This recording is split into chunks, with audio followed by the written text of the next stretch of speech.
खुलुमबाय। गिबियावनो आङो आंनि गोसो गोरबोनिफ्राय अननाय आरो मोजां मोननायखौ नोंथांमोननि गेजेराव बावहरग्रोनाय थाबाय। दानिया आङो आंनि खन्थाइखौ फरायनो आवगायबाय। खन्थाइनि मुङानो जादों आंनि दान्दिसे जिउ। खन्थाइखौ लिरदों आंनो। गोबाव सम जाबाय बे खन्थाइखौ लिरनाया। दिनैसो आङो जेला आङो सिख्ला सममोन ना, बै समावनो जेब्ला आङो क्लास 9 आव फरायो अब्लानो बे खन्थाइखौ लिरदोंमोन।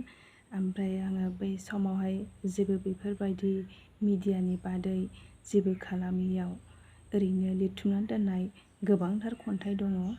बेखौनो आङो दिनै नोंथांमोननि गेजेराव फरायनानै फोरमायनो सानबाय। खन्थाइनि मुङा आंनि दान्दिसे जिउ।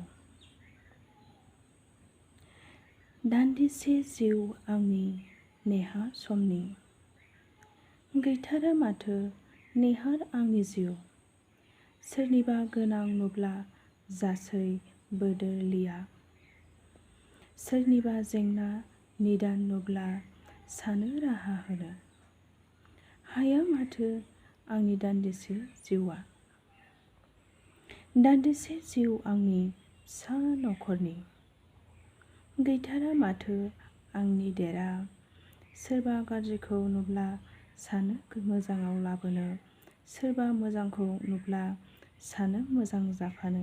हाया माथो आंनि दान्दिसे जिउआ। अब्लाबो नागारा आं आंनि दान्दिसेनि जिउखौ लाना, नागारा आं आंनि नाजानायखौ। सानसेब्लाबो मोनहैगोन आं बै फिथाइखौ, सानसेब्लाबो नुगोन आं सोरां महर आरो लामा। थारैनो मोनथारगोन आं बै बुब्लिखौ। खन्थाइखौ आङो गोबाव फरायथिनो सानाखै। आङो बे खन्थाइखौ मोनथाम थाखोनिल' लिरनाय जादों। बेयावनो आङो आंनि खन्थाइ फरायनायखौ एसेयावनो दोनथ'नाय जाबाय। खुलुमबाय।